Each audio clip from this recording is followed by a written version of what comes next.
नमस्कार, मैं हूं राजेंद्र देव।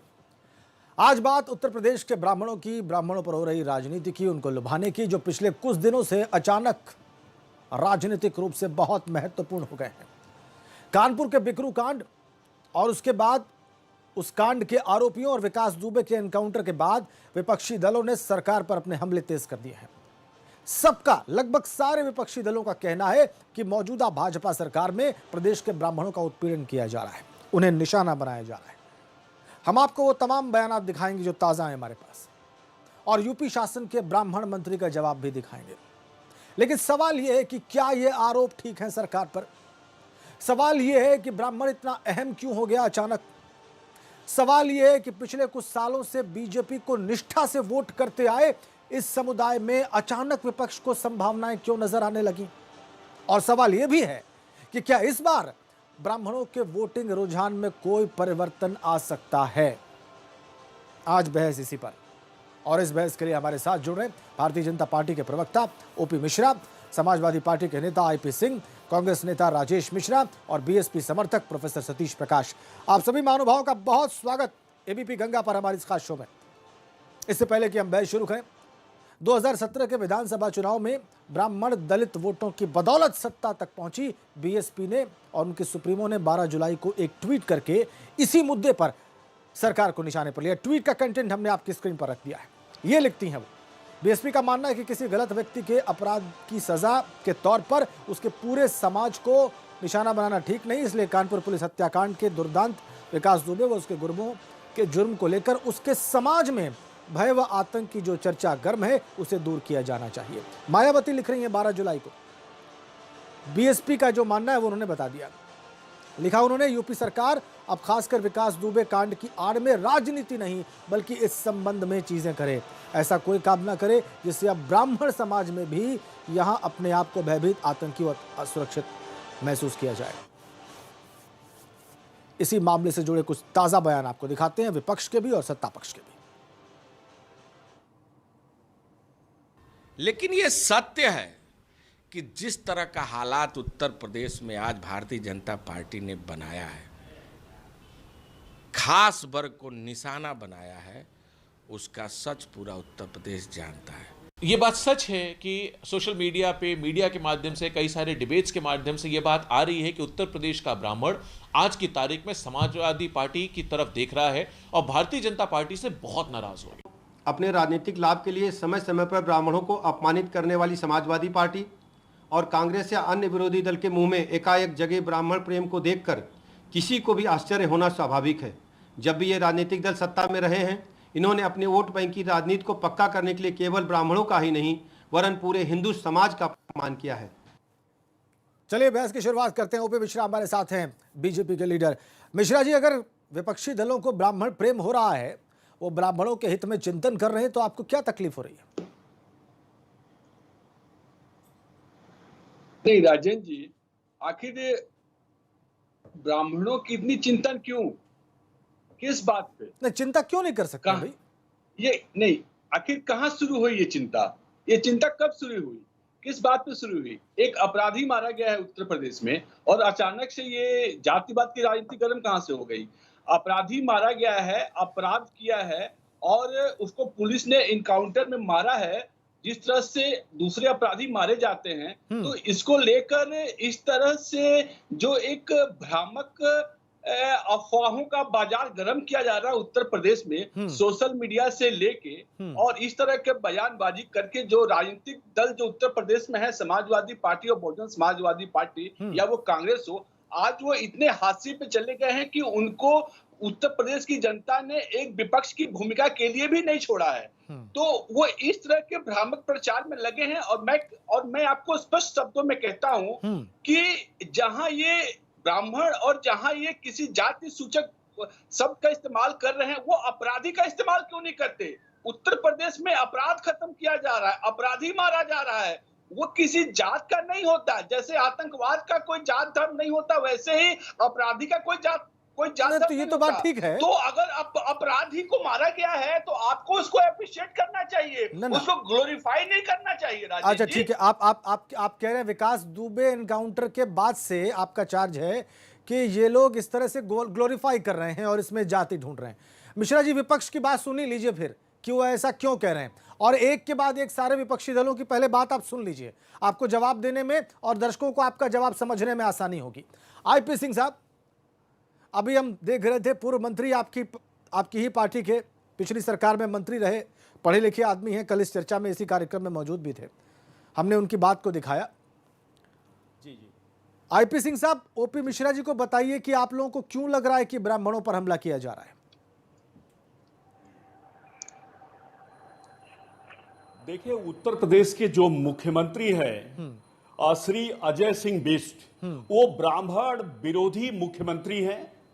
13 दिन के अंदर 34 ब्राह्मणों की हत्या हुई है। आपको याद होगा कि जैसे योगी सरकार बनी थी, विवेक तिवारी एक अधिकारी थे लखनऊ के अंदर, उनके माथे पर पुलिस वालों ने गोली मार दी थी। आपको याद होगा कि कमलेश तिवारी हिंदूवादी नेता थे, गर्दन रेत कर उनकी हत्या कर दी गई। उनके 17 सुरक्षा कर्मियों को योगी अजय सिंह बिष्ट ने वापस ले लिया था।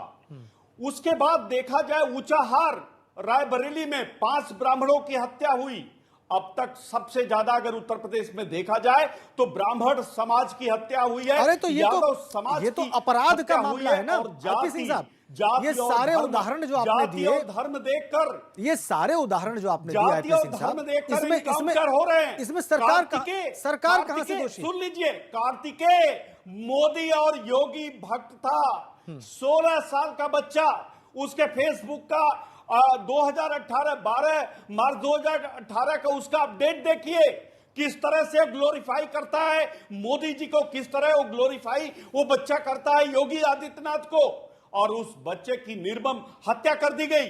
दूसरा, खुशी दुबे, अभी उसके हाथ की मेहंदी नहीं उतरी और ये पुलिस उसे सलाखों के पीछे भेजने का काम किया। ये आपके उदाहरण में थोड़ा दम है, खुशी दुबे वाले। वो इनकाउंटर नहीं, हत्या है, और ये हत्या लगातार हो रही है। इसलिए उत्तर प्रदेश का मुख्यमंत्री ब्राह्मण विरोधी, और ये बात नोट कर ले बीजेपी, ब्राह्मण समाज ने 2002 से लेकर 2014 तक भारतीय जनता पार्टी को 1% वोट नहीं दिया है। यही कारण था कि भारतीय जनता पार्टी सत्ता से बाहर थी। लेकिन 2014 के बाद 2019 तक 80% वोट दिया है सिंह साहब। हत्या खुलेआम हो रही है और पुलिस वाले खुलेआम आत्मनिर्भर हो गए हैं। आईपी सिंह साहब, ये जो आत्मनिर्भर पुलिस हो गई है, आज खुलेआम देखा जाए तो अदालतों का काम समाप्त हो गया, क्योंकि पुलिस आत्मनिर्भर है। भारतीय जनता पार्टी, प्रधानमंत्री आत्मनिर्भर होने की बात करते हैं। कानून का राज समाप्त हो गया है। जो विधिक जो न्यायालय में होना चाहिए, जो उसके प्रोसीजर हैं, उसको खत्म कर दिया गया। अपराधी होता है, अपराधी के पक्ष में कभी नहीं।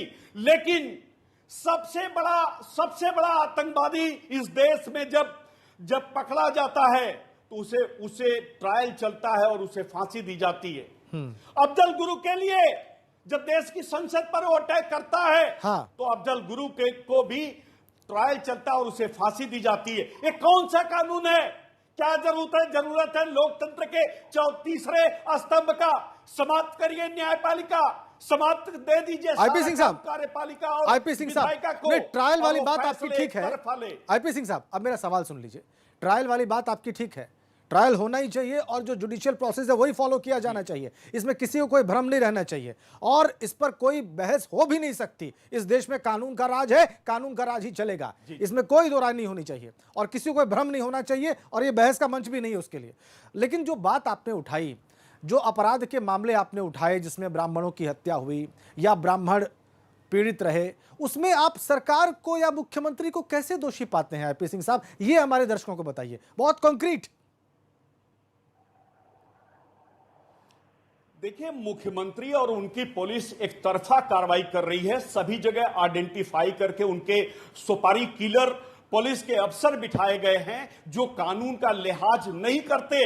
वो जेब में कानून लेकर चलते हैं और आइडेंटिफाई करके सुपारी देते हैं अजय सिंह बिष्ट उसके बाद इनकाउंटर बहुत होता है। गंभीर और पूरा बहुत- देश इंतजार कर रहा बहुत था बड़ा आरोप लगा रहे हैं आप। दुर्दांत आप कह रहे हैं कि अपराधी को गिरफ्तार किया जाएगा, ट्रायल चलेगा, आप कह रहे हैं फांसी कि- दी जाएगी। आप कह रहे हैं लेकिन उत्तर प्रदेश में कानून का राज समाप्त हो गया है और यहाँ तानाशाही है, तालिबानी हुकूमत है। इसी को तालिबानी हुकूमत कहते हैं, जहां न्यायपालिका अपना काम नहीं कर पाती, उसे राजेश नहीं करने मिश्रा दिया जी, जाता है। राजेश फौरी तौर मिश्रा पर जी, फैसले होते हैं तो योगी सरकार आईपी सिंह साहब बहुत बड़ा चार्ज कर रहे हैं। आईपी सिंह बहुत बड़ा चार्ज कर रहे हैं सरकार के ऊपर, मुख्यमंत्री के ऊपर। राजेश मिश्रा, आप सहमत हैं? देखिए, मैं किसी पे चार्ज लगाने नहीं आया हूं। आज ब्राह्मण समाज पूरे उत्तर प्रदेश में डरा हुआ है, राजेंद्र जी भयभीत है। जरा सरकार से राजेंद्र आतंकित जी, आ रहा हूं है। मैं। ओपी मिश्रा जी, आप ही को इस चर्चा का जवाब देना है। मिश्रा जी, मैं आ रहा हूं आपके पास, विस्तार से जवाब दीजिएगा आप जी। मैं इस वजह से आज आपके चैनल पे पहले तो आपको धन्यवाद दूंगा कि आपने एकदम सही विषय को उठाया है। जी। देखिए, अजय सिंह बिष्ट जी जो मुख्यमंत्री हैं, उनकी चर्चा हो रही है। ये आप बताइए कि 13 दिन के अंदर 47 हत्याएं ब्राह्मणों की हुई हैं, 13 दिन के अंदर। और अभी ये हो रहा है कि क्यों इस पे बहस शुरू हो गई। बस्ती में छात्र नेता मारा जाता है, सुल्तानपुर में सपा का नेता मारा जाता है, प्रयागराज में अध्यापक मारे जाते हैं, किसान नेता मारा जाता है। और इसका जो सबसे बड़ा कारण देखिए क्या है ना, मुख्यमंत्री जी पे ये आरोप इसलिए लग जाता है कि जो भी 78-79 के बाद गोरखपुर के पिछले इतिहास को देखेगा जी, और जो वहां पे ब्राह्मण और राजपूतों की लड़ाई पिछले 15 साल हुई थी पूरे पूर्वांचल में, सैकड़ों हत्याएं हुई होंगी।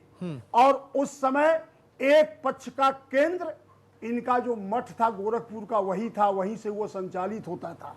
इनके ये जो आज हो रहा है दिखाई पड़ रहा है, ये तो मुख्यमंत्री जी हैं इसलिए दिखाई पड़ रहा है। उस समय का जो इतिहास उठाएगा वो सब समझ सकता है कि आखिर ये क्यों हो रहा है और उनके मन में क्या है। एक तरफ जितने उनके समाज के लोग हैं जो अपराधी हैं, उनके मुकदमे वापस किए जा रहे हैं, और यहाँ पर 12 साल के लड़के को घुटने के बल खड़ा करा के दोनों हाथ उठवाया जाता है। जो 3 दिन की वो बहू आई है उसे जेल भेजा जाता है। और आप सोशल मीडिया में देखिए, मुख्यमंत्री जी तमाम सारे अपराधियों के बच्चों को गोद में लेके खिलाने का काम कर रहे हैं। अभी ये बीजेपी कहां के से? एक सांसद ने राजेश बयान मिश्रा दिया जी, है ये आप कि कौन सी बात घी कर रहे हैं? नहीं, ये इस पे मुझे आपत्ति है। ये कौन सा उदाहरण दिया आपने? अभी क्या मैं उदाहरण गलत दे रहा हूं? नहीं, ये तस्वीर सोशल मीडिया पर मैंने बात कहा, मैं देखा नहीं हूं। हाँ, मैंने स्पष्ट कहा कि सोशल मीडिया पे आ रहा है। देखिए, सबसे बड़ी चीज होती है कि यदि सरकार में कोई है तो उसकी नजर में सब एक समान होना चाहिए, बेशक होना चाहिए। पूरे प्रदेश की जिम्मेदारी उसकी है, न किसी जात की जिम्मेदारी बिल्कुल है, ठीक बात न है। किसी जात की जिम्मेदारी है, न किसी मजहब की जिम्मेदारी है। आप ये बतावें कि पिछले हमें लगता है कि लगातार 2-3 चुनावों से ब्राह्मण भाजपा को वोट देता रहा, ये हम भी जानते हैं। पूरा 80% से ज्यादा मिश्रा जी, ये 2014 में 80% से ज्यादा, 2017 के विधानसभा में 80% से ज्यादा, 2019 में 82% ब्राह्मणों ने वोट किया है। राजन भाई, मैं सहमत हूं, इसीलिए मैं कह रहा हूं, उसके पहले मायावती जी को भी वोट दिया था ब्राह्मण। हाँ, बिल्कुल ठीक उनकी है। सरकार बनवा दी थी। हाँ। सपा को भी दिया था। हाँ। तो क्या ब्राह्मणों का यही गुनाह है कि हम भाजपा को वोट देके सरकार बनवा दी और हमारी हत्याएं होने लगे? आपसे बतावें कि आज ब्राह्मण डरा हुआ है, सहमा हुआ है। हाँ। हम राजनीति की बात नहीं कर रहे हैं, हम उस समाज की बात कर रहे हैं जिस समाज से हम निकल के आते हैं, अपनी नजर से लोगों को देख रहे हैं। आज वो डरा है, सहमा है। एक तो ब्राह्मण वैसे भी सुदामा होता है, और मैं सरकार से ये कहूंगा कि सुदामा भी ब्राह्मण बनता है और परशुराम भी जरूरत पड़ने पे बनता है। कृपया सरकार ब्राह्मण को परशुराम बनने के लिए प्रेरित न करे। अच्छा। उसे आप हमारा काम मत करिए। हाँ। आप हमारे लोगों का ट्रांसफर पोस्टिंग मत करिए, आपकी नाराजगी है। आप ब्राह्मण लड़कों को नौकरी नहीं दे रहे हैं, मत दीजिए। हम अपना काम धाम कर लेंगे, व्यापार कर लेंगे। बहुत पीड़ा है आपके कम अंदर से भी कम मिश्रा हमें जी। जिंदा रहने का अधिकार है, वो अधिकार हमारे पास। वो जिंदा रहने का जो मुझे अधिकार है, वो अधिकार हमारे समाज को, ब्राह्मणों को मिलना चाहिए। ठीक है। और कोई भी सरकार लोकतंत्र में यदि किसी प्रतिक्रिया पे काम करेगी, यदि किसी समाज की हत्याएं कराने लगेंगी, तो ये आरोप लगेंगे ही लगेंगे। इसे कोई कब तक बचा पाएगा? सतीश प्रकाश, आप बताइए राजेंद्र भाई कि कब तक कोई बचा पाएगा? ठीक है, सतीश प्रकाश, आज पूरे उत्तर प्रदेश में इस बात की चर्चा है। ओपी मिश्रा जी, उत्तर देंगे आपकी बात का। वोट बाद में, राजनीति बाद में, 22 में जो होगा देखा जाएगा। लेकिन ब्राह्मणों के साथ ये अन्याय होगा तो ये ठीक नहीं होगा। हम ये फिर कह रहे हैं कि परशुराम बनने के लिए प्रेरित मत करें। ठीक है, ठीक है, ठीक है। ओपी मिश्रा जी, थोड़ा धैर्य और रख लीजिए, आपको बहुत सारी बातों का उत्तर देना है। जरा सतीश प्रकाश जी की बात सुन लेते हैं। डॉक्टर प्रकाश, आपको क्यों लगता है कि ब्राह्मणों के साथ अन्याय हो रहा है वर्तमान व्यवस्था में? नहीं, अभी आपके सामने मिश्रा जी कह तो रहे हैं कि उत्तर प्रदेश इनके सारे उदाहरण आप सही मानते हैं? नहीं, अभी उन्होंने कहा भाई तमाम, अगर देखिए सुनिए, आप राजनीतिक दलों को रिप्रेजेंट करने के साथ साथ एक सामाजिक दायरे में भी रहते हैं। मिश्रा जी ने ये कहा, जो बात कही है कि उत्तर प्रदेश के ब्राह्मणों को कहीं ना कहीं परशुराम बनने के लिए मजबूर किया जा रहा है, और ये भी सच्चाई है ना, इतिहास अपने आप को दोहराता है। जैसे जैसे उत्तर प्रदेश के अंदर, सुनिए, राम राज की परिकल्पना होगी, राम और परशुराम के बीच में बैर वाली कहानी तो आपको पता है ना। ये तो इनसे, योगी जी से जाकर के पूछो भाई, है ना। आप मुझे ये बताइए कि योगी जी सिर्फ एक जाति विशेष के मुख्यमंत्री हैं या प्रदेश की जनता के मुख्यमंत्री हैं? आप मुझे ये बताइए, आज लखनऊ जो हाईकोर्ट बेंच है, मालूम है उसने क्या कहा कि जो सरकार जो है, यही अपराध विरोधी सरकार, इनकी जात का एक व्यक्ति अगर अपराधी है जिसका नाम है राजा भैया, उनके ऊपर तमाम आपराधिक मुकदमे दायर है। लखनऊ हाईकोर्ट की बेंच ने आज ही ये कहा है, सरकार से पूछा है और 22 जुलाई का समय दिया है कि 22 जुलाई तक सरकार ये बताए कि सरकार की ऐसी क्या मजबूरी है कि ऐसे एक अपराधी जिनके ऊपर तमाम आपराधिक मुकदमे हैं, उनसे मुकदमे क्यों वापस लेना चाहते हैं। तो भाई ये योगी जी से जाकर के पूछो कि योगी जी, अगर आपकी जाति या आप जिस जाति से आते हैं उस जाति का कोई व्यक्ति अगर आपराधिक होता है तो आप बड़े मुलायम हो जाते हैं, और अगर कोई ब्राह्मण व्यक्ति, आप मुझे बताइए, अगर वो 3 दिन पहले किसी महिला की शादी हुई है, शादी हमारे यहाँ आमतौर पे ये घर परिवार के लोग तय करते हैं। हाँ, ठीक बात। उस लड़की ने नहीं, ये तो बात ठीक है, शादी घर परिवार की। हाँ, ठीक बात। कहाँ होनी है? आप 3 दिन में अगर कोई महिला, अगर वो बेचारी आई है और वो आ जाती है और आप उसको एक जाति विशेष से जोड़ करके उसको, तो जाति विशेष आप लोग जोड़ रहे हैं ना। नहीं, आप बताइए ना। ओपी मिश्रा जी, अच्छा ठीक, ओपी मिश्रा जी, ओपी मिश्रा जी को आप जवाब देने दीजिए। ये सवाल मुझे नहीं पूछना चाहिए। इस उत्तर प्रदेश के बीजेपी के जो लीडर, राजन जी, सुनिए, जिस तरह से अभी मैंने सुना, ये सवाल आप सुन लीजिए। सतीश जी, जवाब। के नेता आईपी सिंह जी को भी सुना, और यहाँ कांग्रेस के भी नुमाइंदे बैठे हैं, और राजेश मिश्रा जी भी बोल रहे थे। जी, हाँ। जिस तरह से इन्होंने एक अपराधी को उसके जात से जोड़ के हम उत्तर प्रदेश को अपराध मुक्त करने की दिशा में आगे बढ़ रहे हैं, और ये लोग अभी भी उसी जाति समीकरण में ब्राह्मण और किसी और जाति में कितने ब्राह्मणों की हत्या हुई है, कितने। अच्छा, बात पूरी कर लीजिए, मैं सवाल पूछता हूं।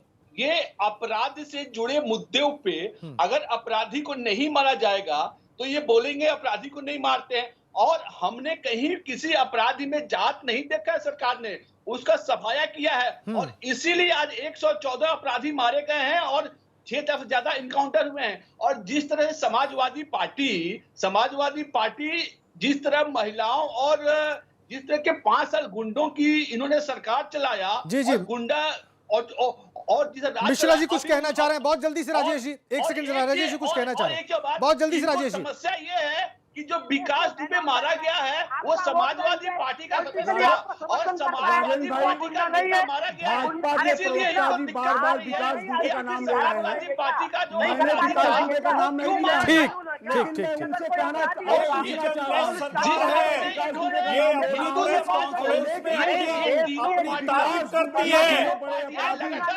और उस पार्टी को समझ लेती है। अच्छा, आप सब लोग की बात आ गई, ओपी मिश्रा जी को रिस्पॉन्ड करने दीजिए। बाकी तीनों लोगों का ऑडियो डाउन किया जाए। ओपी मिश्रा जी का जवाब सुनिए। ओपी मिश्रा जी का जवाब सुनिए। हाथ को मारना। ओपी मिश्रा का जवाब सुनिए। देखिए, जिस तरह से उत्तर प्रदेश में योगी जी की सरकार ने इकबाल कायम किया है, किसी की बात और से जिस तरह से अपराधियों का सफाया हुआ है, बहुत कम समय बचा हुआ है। एक बार जरा ओपी मिश्रा जी का कंक्रीट उत्तर सुन ले आप लोग। आईपी सिंह साहब, राजेश मिश्रा जी, डॉक्टर प्रकाश, एक मिनट का उत्तर सुन लीजिए। अरे ठीक है, आ गई बात भाई, आ गई बात। जरा ओपी मिश्रा जी का उत्तर सुन लीजिए। में जो उत्तर प्रदेश में जो अपराधियों का सफाया हो रहा है, उन्हीं से दर्द है इनको, क्योंकि ये सारे अपराधी इन्हीं के पाले हुए हैं। अरे नहीं मिश्रा जी, मिश्रा जी, मिश्रा जी, ओपी मिश्रा सवाल सुनिए। देखिए, ब्राह्मण के नाम पे, ब्राह्मण के नाम, ओपी मिश्रा जी, अच्छा सवाल तो सुनिए, समय कम है, समय कम है। ओपी मिश्रा जी, ये फिगर बता रहे हैं कि इतने ब्राह्मणों की हत्या हुई है और शासन पक्षपात कर रहा है। ओपी मिश्रा जी, ये सिर्फ ब्राह्मणों की फिगर बता रहे हैं। हम जब हमने दूसरे अपराधियों को मारा है, अभी देखिए अतीक अहमद का भाई को गिरफ्तार हुआ है, अतीक अहमद के भाई की गिरफ्तारी हुई है, और मुख्तार अंसारी के घर में कई लाइसेंस खत्म हुए हैं। लगातार जो दूसरे अपराधी मारे गए हैं, अचानक इनका ब्राह्मण प्रेम इसलिए जगा है क्योंकि विकास दुबे जो है वो समाजवादी पार्टी का नेता था, और जब समाजवादी पार्टी का नेता मारा गया मुझे लगता है कि आप लोग मारा गया है, इनका बच्चा मारा गया इतना है। ज्यादा उत्तेजित होना भी अच्छा नहीं भाई कि एक दूसरे की बात न सुनी जाए। इतना भी उत्तेजना अच्छी नहीं होती है। समय समाप्त हो गया इसी बात में। बहुत धन्यवाद आप सभी लोगों का। ओपी मिश्रा जी, राजेश मिश्रा जी, आईपी सिंह साहब और डॉक्टर सतीश प्रकाश चर्चा का हिस्सा बनने के लिए। आखिर में एक साथ सभी लोगों के बोलने की वजह से बात किसी की जाहिर नहीं हुई, लेकिन हाँ, दर्शकों ने जरूर सारे आर्गुमेंट सुने हैं, सत्ता पक्ष के भी विपक्ष के भी, और जरूर आप लोगों को समझ में आया होगा कि ब्राह्मण मुद्दा क्यों बन रहा है, ब्राह्मणों पर अन्याय मुद्दा क्यों बन रहा है, या इस तरह के आरोप क्यों लग रहे हैं। और आपने डिफेंस भी देखा सत्ता पक्ष का। निर्णय आप करिए। राजनीति देखने के लिए बहुत बहुत धन्यवाद।